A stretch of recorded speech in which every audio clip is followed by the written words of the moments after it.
പലപ്പോഴും നമ്മൾ നിറം വ്യത്യാസം കാണുന്നുണ്ട് വായിൽ. ഒരു വെളുത്ത നിറത്തിലുള്ള വ്യത്യാസങ്ങൾ പലപ്പോഴും നമ്മൾ ശ്രദ്ധിക്കുന്നതാണ്. പലരുടെയും സംശയമാണ് അത് എന്തുകൊണ്ടാണ്? അല്ലെങ്കിൽ എപ്പോഴൊക്കെയാണ് അത് കാണപ്പെടുന്നത്? അത് കണ്ടാൽ എന്ത് ചെയ്യണം? അത് പിന്നെ ബുദ്ധിമുട്ടുള്ളതാണോ? അല്ലയോ എന്നുള്ളൊരു പല പല രോഗികളും ചോദിക്കുന്നതായിട്ട് നമ്മൾ ശ്രദ്ധയിൽപ്പെട്ടിട്ടുള്ളതാണ്. ഇതിൽ അപകടകാരികളായിട്ടുള്ള രോഗങ്ങളുണ്ട്. അതല്ലെങ്കിൽ സാധാരണ ഗതിയിൽ കണ്ടുവരുന്ന രോഗലക്ഷണങ്ങളായിട്ട് അല്ലെങ്കിൽ നമുക്കത് സാധാരണ രീതിയിൽ കണ്ടുവരുന്നതുമുണ്ട്.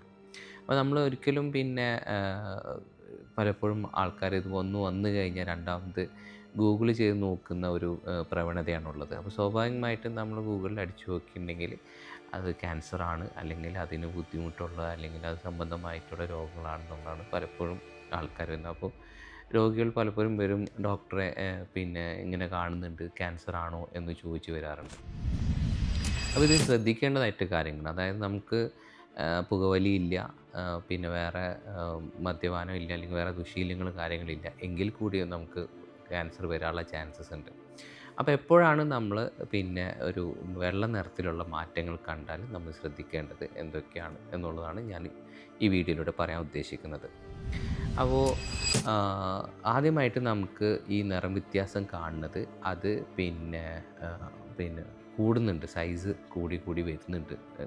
കാലക്രമേണ ദിവസങ്ങൾ എടുക്കുന്നതോറും അത് കൂടുന്നുണ്ടെങ്കിൽ. രണ്ടാമത് അതിനോടനുബന്ധിച്ചിട്ട് തരിപ്പുണ്ട്, അല്ലെങ്കിൽ ഒരു കല്ലിപ്പുണ്ട്, ആ ഭാഗത്ത് കല്ലിപ്പ് വരുന്നിട്ടുണ്ടെങ്കിൽ നമ്മൾ ശ്രദ്ധിക്കേണ്ടതുണ്ട്.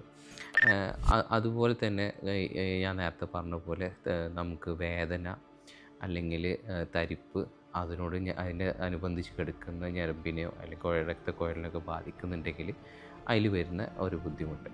വേറൊരു കാര്യം നമ്മൾ ശ്രദ്ധിക്കേണ്ടത് വെച്ചിട്ടുണ്ടെങ്കിൽ നമുക്ക് അവിടെ നിന്ന് വല്ല ജലം അല്ലെങ്കിൽ രക്തം അതുപോലത്തെ ഉള്ള എന്തെങ്കിലും നമുക്ക് ദ്രാവകങ്ങൾ വരുന്നുണ്ടെങ്കിൽ ശ്രദ്ധിക്കുക. അപ്പോൾ ഈ ഒരു കാര്യങ്ങളൊക്കെ നമുക്ക് വരുന്നുണ്ടെങ്കിൽ സ്വാഭാവികമായിട്ടും നമ്മൾ അടുത്തുള്ളൊരു ഡോക്ടറായിട്ട് ബന്ധപ്പെട്ട് അതിന് വേണ്ട ചികിത്സ തേടേണ്ടതാണ്. അപ്പോൾ അത് അല്ലാത്ത പക്ഷം നമുക്ക് വലിയൊരു കുഴപ്പം ഉണ്ടാവേണ്ടതല്ല.